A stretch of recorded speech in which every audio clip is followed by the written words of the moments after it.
Well, thank you very much for that. We're now back into our second chat of the day, and that's with Dr. Kellie Morrissey, who's going to be talking with Helena about dementia, technologies and creativity. Over to Helena.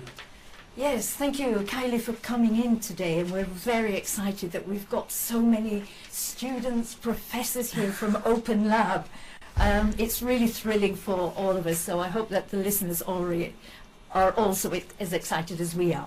So let's just start. Now, you've got a background in applied psychology, and you're now at Newcastle University as a research fellow at the Open Lab.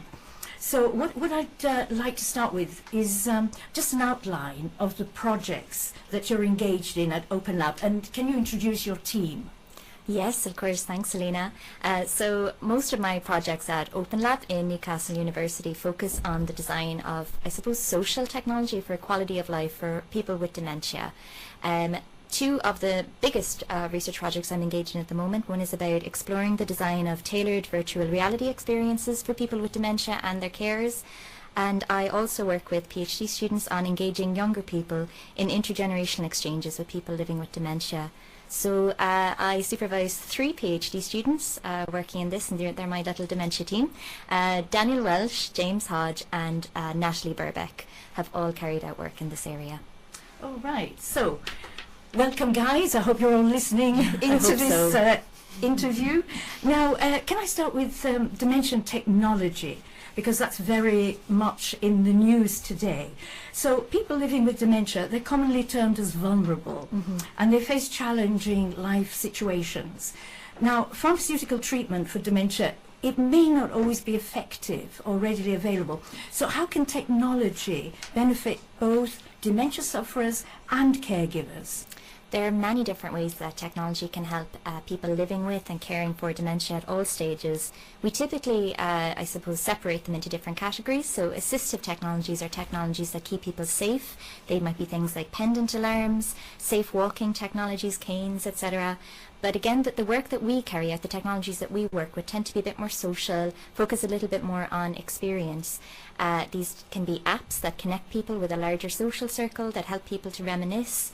And the power of media, I think, is something that can't be overstated in dementia, and technology can help us really pursue media to its fullest extent. Yes, and you did mention when we were talking previously about a mobile application, and I'd like you to expand on that, because this is very interesting for us because it's intergenerational. Yes. And we as older people can definitely learn from the younger generation, because we do have trouble ourselves catching up with all these new apps. So how can you initiate conversation with younger people and sufferers of dementia?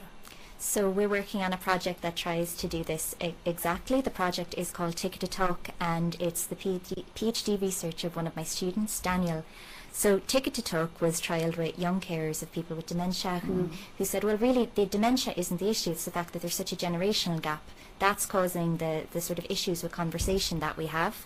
So how Ticket to Talk works, and I must say it's free, it's available on both app stores, so you can just download it and work away.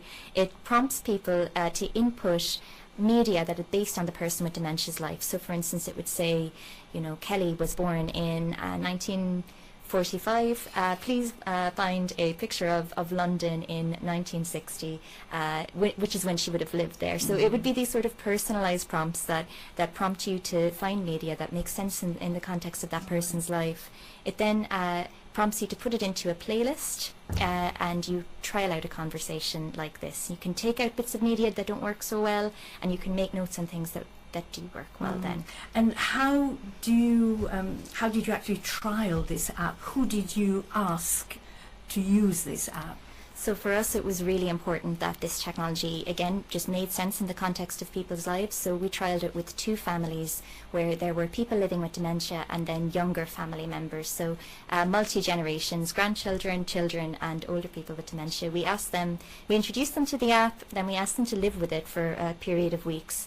We went back and we interviewed them. And based on that, we made changes to the app. So basically, everything we do is about getting people's feedback and changing it based on their lived experience. experience. So how different was the feedback from the younger children to the older, to the parents or older generation? Well, as you say, it's almost second nature for many younger kids to use technology in that way. So I think what they wanted was less so new features, but more kind of richer prompts. So go beyond just old photos and think about, well, how can we really personalize the media that we're looking at there today? Okay, could we just have a break now and let's have some music? What have you chosen for us to listen to? I have chosen a song by Neil Young called Powderfinger.